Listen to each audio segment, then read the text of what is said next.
Tonight, the intense cross-examination. Alec Murdaugh grilled on the stand for a second straight day.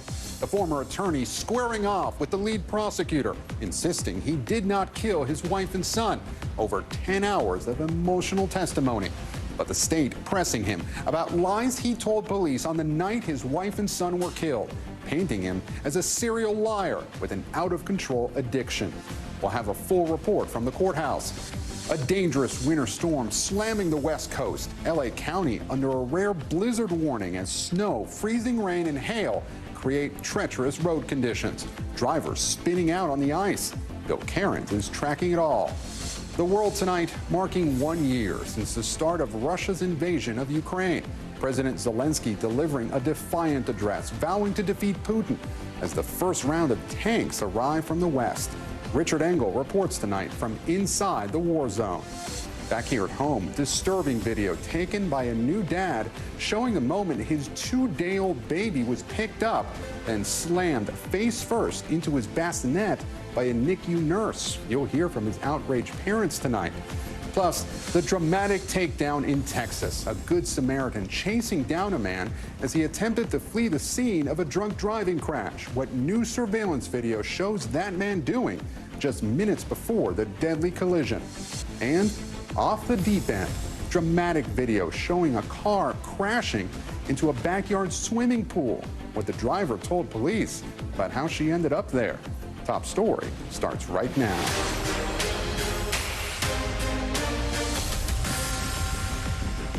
Good evening, I'm Gabe Gutierrez in for Tom Llamas, and we begin Top Story once again with a dramatic day of testimony from Alec Murdaugh, the once prominent attorney accused of murdering his wife and son. Murdaugh grilled on the stand for nearly 5 hours today, facing tough questions about his whereabouts on the night of the murders. The prosecution replaying this interview with police from the scene of the crime, forcing Murdaugh to acknowledge the lies he told those officers, including the critical lie that he had not seen his wife and son in the hour before they were killed. That claim since debunked by this Snapchat video, which places Murdaugh in the dog kennel with his family moments before their murders. Murdaugh yesterday making the risky decision to cop to that falsehood. But the prosecution, given that inch, today taking a mile, forcing Murdaugh to admit that he not only lied to police, but also to business partners, friends, and family on dozens of occasions. The line of questioning, an effort to paint Murdaugh as a serial liar that the jury cannot trust. NBC's Katie Beck was inside that courtroom once again today and leads us off. When accountability is at your door, Mr. Murdaugh, bad things happen. In the hot seat for a second day, Alec Murdaugh facing a blistering cross-examination. The second that you're confronted with facts that you can't deny, you immediately come up with a new lie. Isn't that correct? I would disagree with that proposition that you're putting out. Prosecutors hitting hard on Murdaugh's timeline inconsistencies on the night of the murders, and Murdaugh pushing back in his own defense, even becoming combative when challenged on his memory of finding his wife's body. And you're dang right, I remember why I went to her and for what reason. Because the only thing you're concerned about is yourself. Answering some questions with clear certainty, addressing his 20-year addiction to opioids, admitting he had pills in his pocket even as he spoke to investigators the night of the murders. So you're taking 60 a day or something like that? There were days where I took more than that. There were days I took less than that.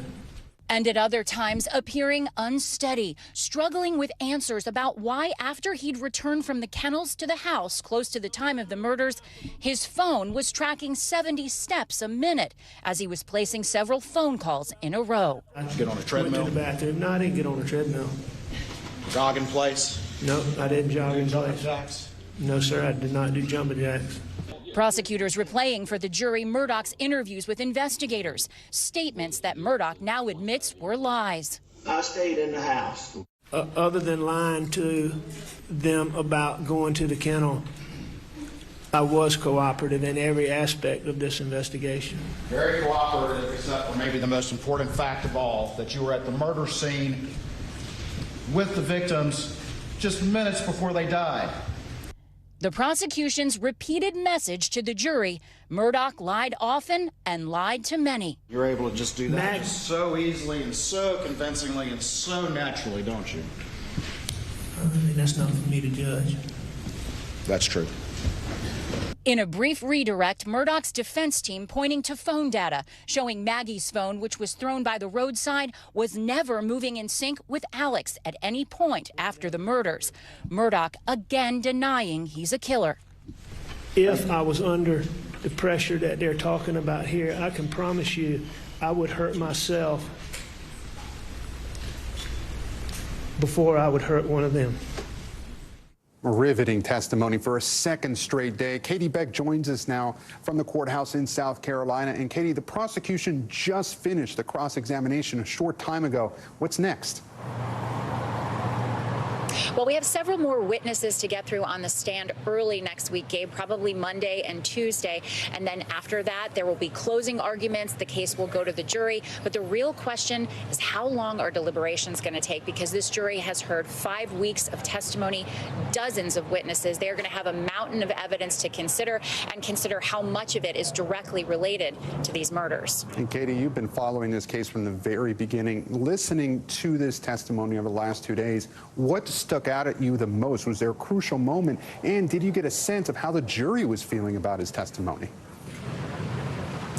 Yeah, I think the jury was certainly feeling a bit more sympathetic yesterday on direct examination. We're seeing a lot of emotion from Alec Murdaugh, a lot of tears, and we actually saw some jurors in tears, and actually one juror push a Kleenex box toward him on the witness stand. So I think yesterday the feeling of empathy was certainly seen in the jury. I think today was a pretty tough cross-examination, but I would say the biggest reveal out of the last 2 days was Murdaugh admitting that he was in fact at those kennels. I think that is still the most critical piece of evidence in the prosecution's case, and it was the one thing the defense really needed to answer for the jury. How is it that his voice is in the background of this tape that all of these witnesses have identified, yet he wasn't at the crime scene near the time of the murders? That was going to be hard for them to reconcile. So now that he has admitted that and said he lied about it and that he was there, the jury is going to have to reconcile that too. It'll be interesting to see how they feel about him admitting that he lied.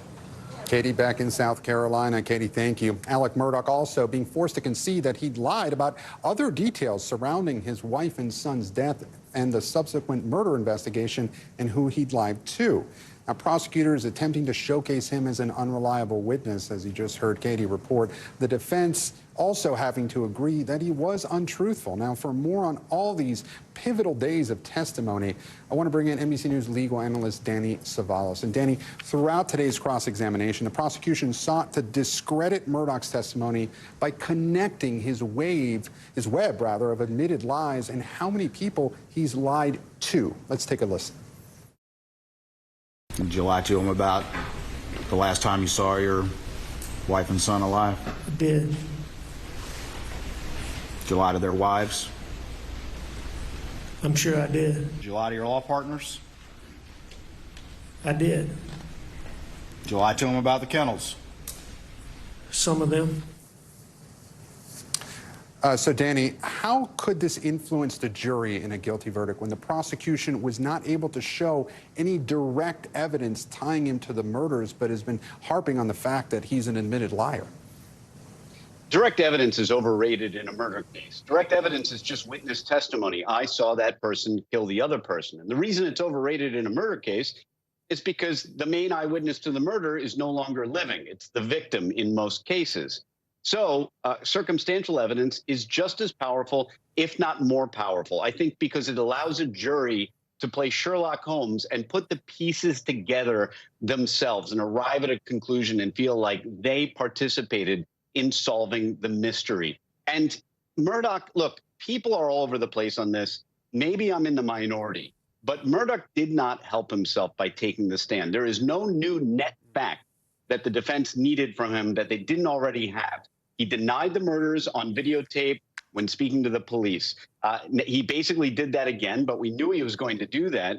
And frankly, I mean, in my opinion, his responses to questions have all the indicators of lack of truthfulness. First of all, he's admitted he's been lying all along, both financial crimes and even to law enforcement.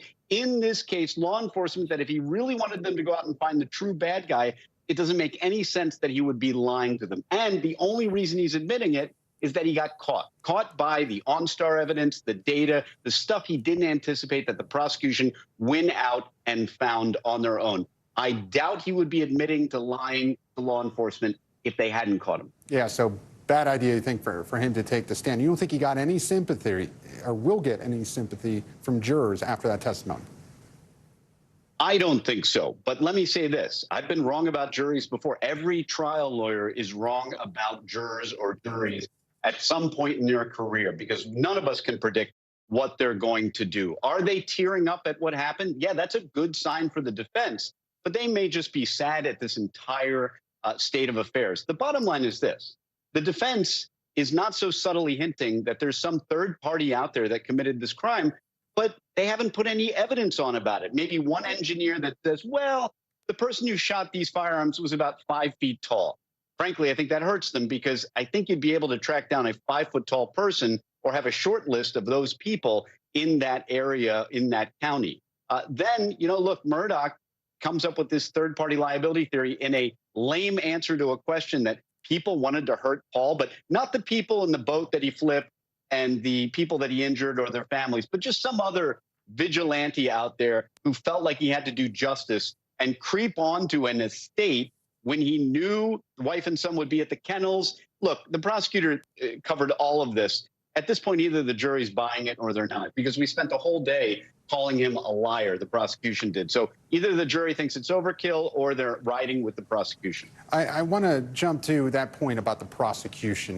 They really zero in on those 283 steps that the phone apparently tracked that Murdaugh really didn't answer for very well, at least in his testimony today. What do you make about that point and those steps that were tracked by the phone?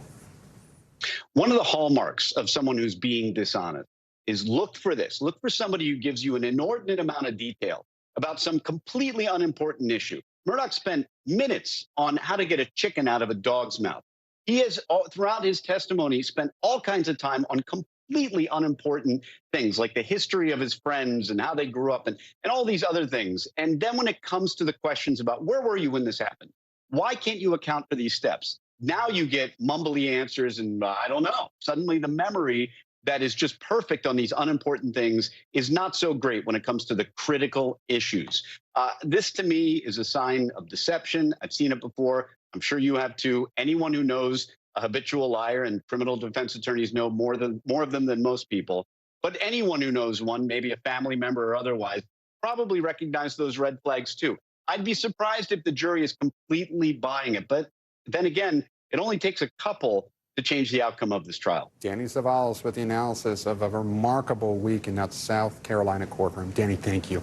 We turn now to our other major headline, that dangerous winter storm in the West. Several states seeing a mix of snow, flooding, and powerful winds, including rare blizzard warnings in Southern California. Miguel Almaguer is in Los Angeles. Snow near Santa Barbara, whiteout conditions in Napa Valley's wine country, and hail in Los Angeles. Tonight, some of California's most iconic cities now picturesque for this rare reason, a brutally cold winter storm paralyzing the region. I've lived in Los Angeles my whole life, and I haven't seen any snow since the late 50s when I was a kid. After the National Weather Service issued its first blizzard warning for the LA mountains in some 35 years, sunny San Diego followed suit with their first blizzard warning in history. With snow falling near San Francisco today, it's really bizarre. It's fun. The Santa Cruz Mountains were covered in a blanket. It's still snowing pretty heavy. Got multiple inches of snow. Triggering treacherous travel, the Sierras had more than 16 inches in 24 hours. Compare that to the slow snowfall in Minneapolis, 13 inches in 3 days. From the mountains, the water spout, check that out, to the coast, extreme weather and freezing conditions dumping snow, rain, and hurricane-force winds across an unusually frigid, waterlogged region. With the heaviest rain expected tonight and overnight, tens of millions here in Southern California are under flash flooding and high wind alerts. Gabe? Miguel Almaguer in Los Angeles County. Miguel, thank you. And for more on this wild winter weather, meteorologist Bill Cairns joins me now. And Bill, I'm just back from covering that snowstorm in Minneapolis. We have that other winter storm now in the west, incredible temperatures in the south. What's going on here, and what are you watching over the next few hours and through the weekend? I mean, if you want to volunteer, probably Monday night and Tuesday in New England, we're going to have a snowstorm. So I can put your name in the list if you want to. That's okay. You're good? Okay. I'm good. I'm good. So let's talk about the life-threatening portion of this storm. Up to this point, a lot of it has been, wow, I can't believe what I'm seeing in California at these low elevations getting the snowfall. Ski resorts, yeah, we see it all the time, but at these low elevations, this is stuff people haven't seen in decades. So that has changed as the warmer air has moved in. But the problem is now it's pouring. It is just torrential rain right now, especially over Los Angeles. Already estimates of 2 to 3 inches of rain. I know Burbank's about 2.5 inches right now. And we still have another band of heavy rain around Santa Barbara. So we have flash flood warnings that are up for this area, including all of LA to Santa Barbara. It doesn't expire until 11 o'clock this evening. It could even be continued after that. So a very serious life-threatening situation. Debris flows, mudslides are all possible. Definitely water through underpasses on the highways. They're just telling everyone stay home because this event is not done yet. It will continue throughout the night, and then tomorrow morning it will get a little bit better. And by the time we're done, yes, we will see 3 to 6 feet. I know Mammoth's already had 3 feet of snow, and even the mountains outside of LA, it's very rare to get that much snow, 2 to 5 feet. And how about this? Blizzard warnings are right on top of almost the flash flood warnings. So, but within 10 miles of LA, you're under a flash flood warning. You go 10 miles and you're getting blizzard warnings. So this weekend, we tracked that storm Saturday, and then Sunday it heads out into the plains. Severe weather. This storm is not done yet. Possible Oklahoma City to Wichita Falls. And as I mentioned, Gabe, the last step on this storm will be into the Northeast. Tuesday morning is going to be a nightmare for travel in New England with that snowstorm. Bill Cairns, a lot to keep track of. Bill, thank you. We head overseas now, and today marking 1 year since Russia invaded Ukraine. The death toll staggering. Entire towns wiped off the map, and millions of Ukrainians have been forced to flee their homes. Ukraine's President Zelensky issuing a defiant message today, while China now unveils its own peace proposal. Richard Engel has been covering this war for us since the beginning, and he's in Ukraine tonight. Ukrainians this morning observed a moment of silence for a war they were widely expected to lose. But no one here is celebrating. They've paid a heavy price to survive the worst year of their lives. President Zelensky thanked his troops and honored the tens of thousands of Ukrainians killed so far. Ukrainians have proven invincible, he said. Later, getting emotional as he spoke about his own family, saying his wife is working to help children and all Ukrainians. This war doesn't appear anywhere close to over. Poland today delivered new German-made Leopard tanks, just the first 4 of 14. Ukraine is expected to launch a new counteroffensive when more weapons, including American tanks, arrive. A year ago, Russian President Vladimir Putin thought Ukraine would fall quickly, that Ukrainians would be happy to join Russia. Instead, they packed off their families to be refugees. 13 million are displaced from their homes. And then, Ukrainians went out to fight. Attacking apartment complexes like this is a terror campaign to frighten Ukrainians into surrendering. But it's not working. And all the damage here and across this country is only convincing Ukrainians of the need to fight back more or lose everything. Today, the White House announced another $2 billion in military aid for Ukraine and imposed new sanctions on Russia. Although sanctions so far have not deterred Putin. Secretary of State Blinken with a blunt message at the UN. Members of this council should not fall into the false equivalency of calling on both sides to stop fighting. One man, Vladimir Putin, started this war. One man can end it. And now, after giving Russia a critical economic lifeline, China is offering to play peacemaker, presenting a 12-point peace plan that's light on specifics. U.S. Ambassador to the UN, Linda Thomas-Greenfield, speaking to NBC's Andrea Mitchell, with a warning if China were to give weapons to Russia. It would be a game changer, and it would be something we would have serious concerns about. 1 year on, Ukrainians are fighting for their homes And it appears Putin failed to appreciate that there's no more powerful motivation than that. President Zelensky said that he will meet with China's President Xi to discuss China's new peace program. The Ukrainian president said there are some positive elements to it, so he's certainly leaving the door open to see if China can do what others have failed to do so far, convince Vladimir Putin to stop his invasion. Gabe? Richard Engel in Ukraine for us tonight. Richard, thank you and your team for your continued reporting. And for more on this one-year mark and what comes next, former U.S. Ambassador to Ukraine, Bill Taylor, joins us now. And Ambassador Taylor, I want to zoom out a bit and put this conflict in perspective for our viewers. Where does this war stand tonight? Okay, right now, both sides are trying to prepare their armies, repair their armies, get their armies into shape for some kind of an offensive that would try to break this slugfest, kind of a stalemate. Richard Engel does a great job of describing this. The Russians may already be starting their offensive. If so, it's not very robust. As he also reported, the Ukrainians are putting together their counteroffensive with these new weapons that are coming from NATO. And if the Ukrainians can concentrate these new weapons and new elements, new forces, and break through the Russian lines, that could be something that breaks through the stalemate. And that could be what we're looking at in the next couple of months, Gabe. And Ambassador, as Richard reported as well, President Biden today announced that new military support for Kyiv and those sanctions against the Kremlin. So is this going to be enough for Ukraine? And what happens if China starts helping out Russia? If China starts helping out Russia, they're in trouble, the Chinese. The Chinese really need two big markets, Europe and the United States.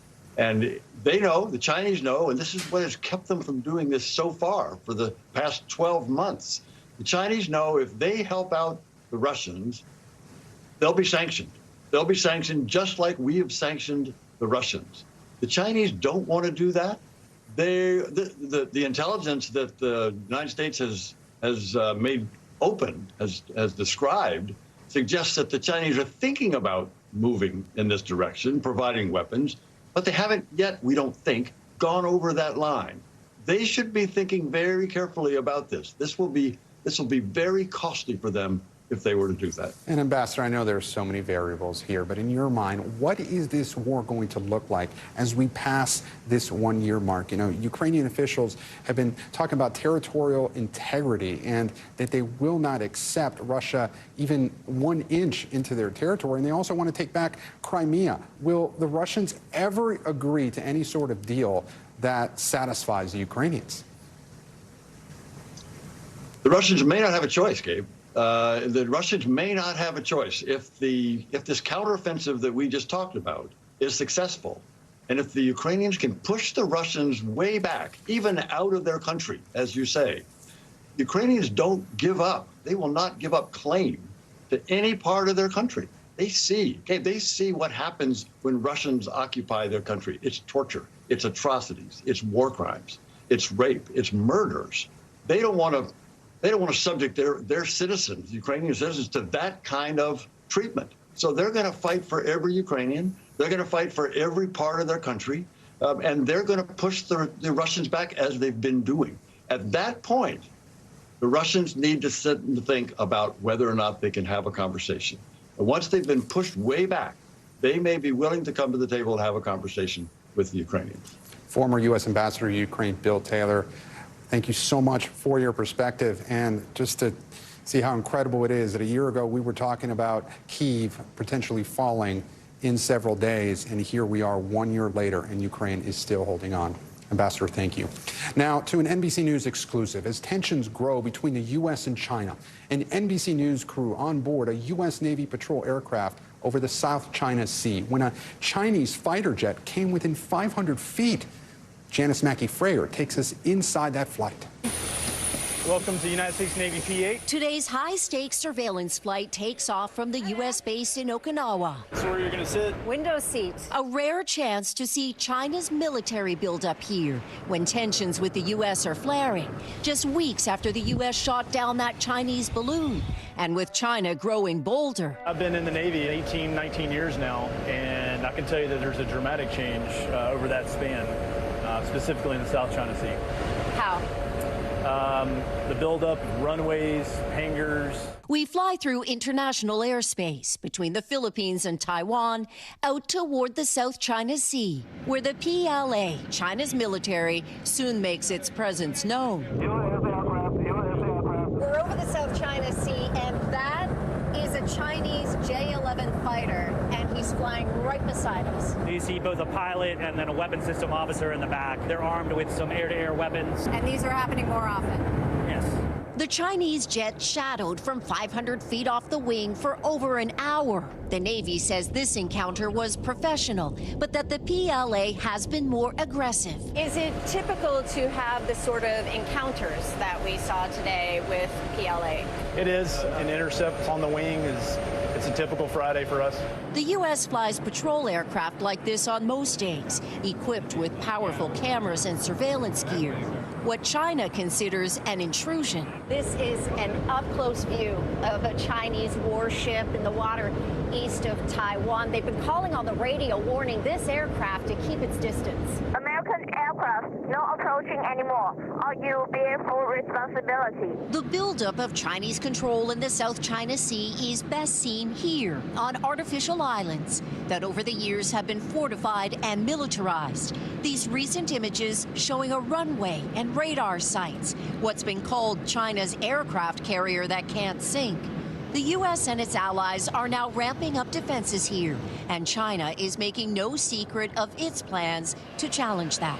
A more assertive China posturing over Taiwan is opening a new frontier. It's a standoff at a distance for now, but edging closer to potential conflict. Gabe? Janice Mackey-Freyer with that exclusive report. Janice, thank you. Still ahead tonight, NICU horror, the shocking video showing a nurse slamming a 2-day-old baby face down. The outrage from the infant's parents and how the hospital is responding. Plus, scene of the crime, what we're learning now about the house where 4 University of Idaho students were murdered last fall. And a consumer alert, 2 million air fryers recalled over a fire risk. What customers need to know. Stay with us.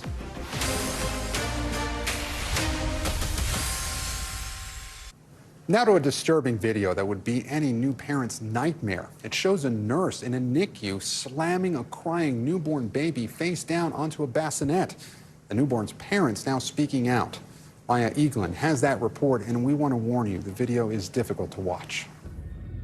Tonight, a New York nurse fired after this shocking video allegedly shows her slamming a baby's face down in the NICU. Like, that's a baby. You're treating a baby like this? No. In the video, you see the 2-day-old baby Nico crying through a nursery window when a nurse roughly picks him up and slams him face first back into the bassinet. His mother was horrified. It was heartbreaking. I couldn't stop crying. I couldn't even sleep. The baby's father, Fidel Sinclair, captured the disturbing video while he was looking at his son through the window of the NICU at Good Samaritan University Hospital. I don't know, it just broke me.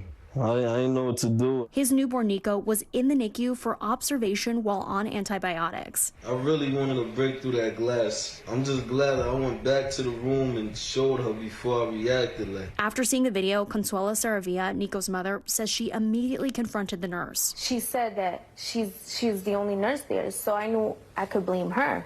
I told her, I'm like, I don't want you to touch my child. Like, you just slammed him. And then she was like, oh, no, if you think I mishandled him or anything, I'm sorry. A spokesperson for Catholic Health, the organization that operates the hospital, told NBC News in a statement that, quote, immediate action was taken, including an investigation and terminating the individual involved.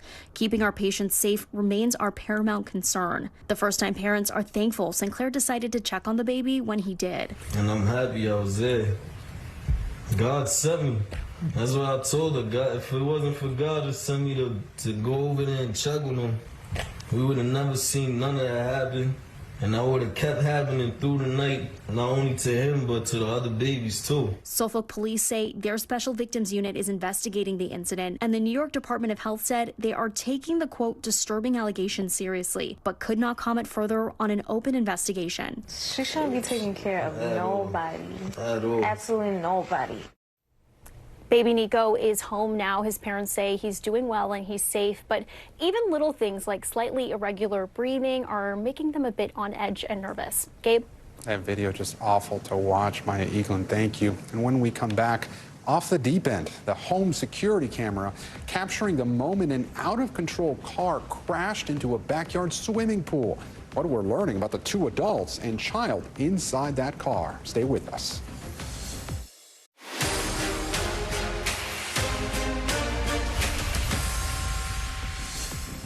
Back now with Top Stories news feed. We begin with new information on the murders of 4 University of Idaho students. The university announcing the house where those murders took place will be demolished. A memorial garden will also be built on campus to honor the victims. A wild crash caught on camera at a home in Florida. New surveillance video shows a car crashing into a backyard swimming pool. The driver then manages to climb out. Police say he lost control of the car, went through a fence, and ended up in the pool. Another adult and a toddler were also in the car at the time, but luckily, no one was hurt. And 2 million air fryers have been recalled over a fire risk. The Consumer Product Safety Commission says it has received over 200 reports of Cosori air fryers catching fire, melting, or overheating. At least 10 people hurt. Products were sold at major retailers, including Target and Amazon, between June 2018 and December 2022. Now to power and politics. Tonight, an NBC News exclusive interview with former Vice President Mike Pence, who's considering a run for the White House while he challenges a subpoena by the January 6th special counsel.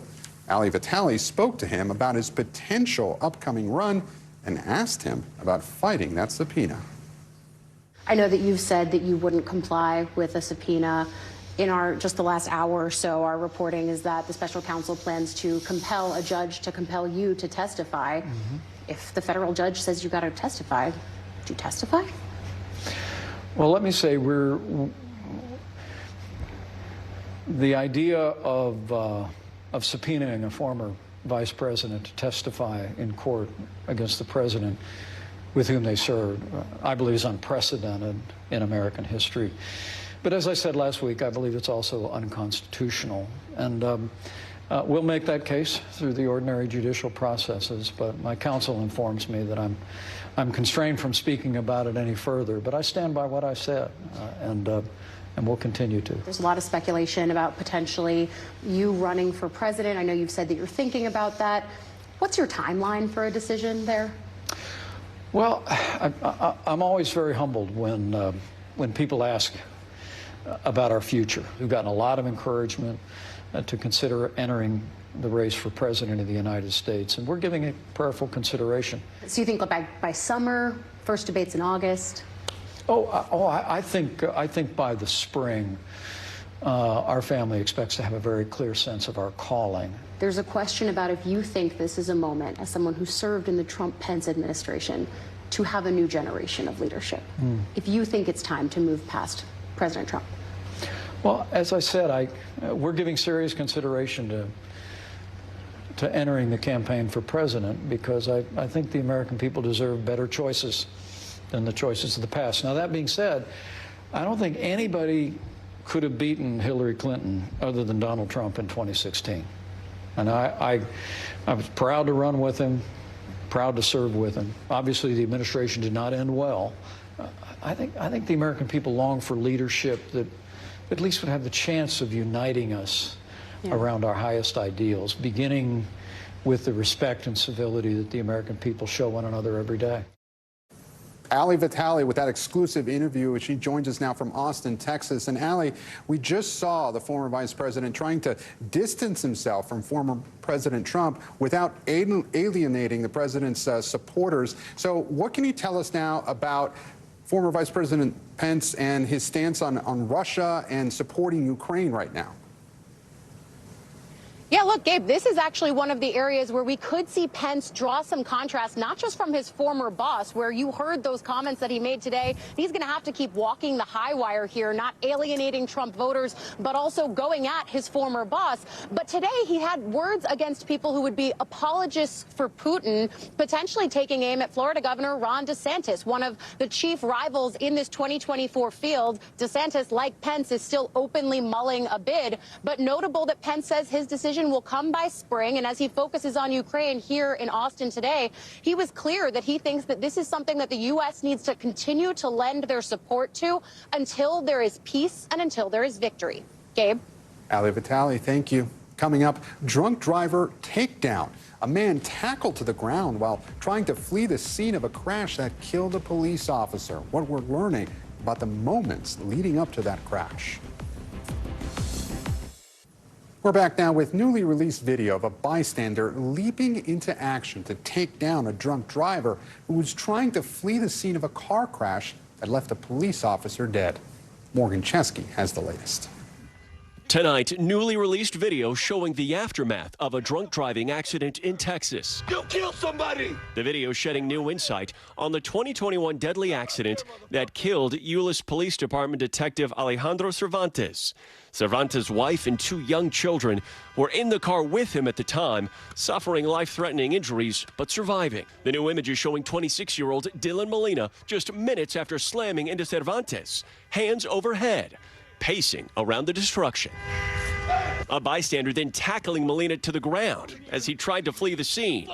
Molina has since pled guilty and was sentenced to 15 years in prison. New details now surfacing of what led to the crash. Surveillance video from a nearby bar showing Molina stumbling inside. Lake Worth police say the bartender served him 8 double vodka Red Bulls, finishing his last drink at 1:12 p.m. He then left, got into his car at 1:30 p.m., and 3 minutes later, he ran a red light and crashed into Cervantes' car. Hurry, please. This Jeep came plowing around the red light and hit this Impala. Okay. Oh, my God.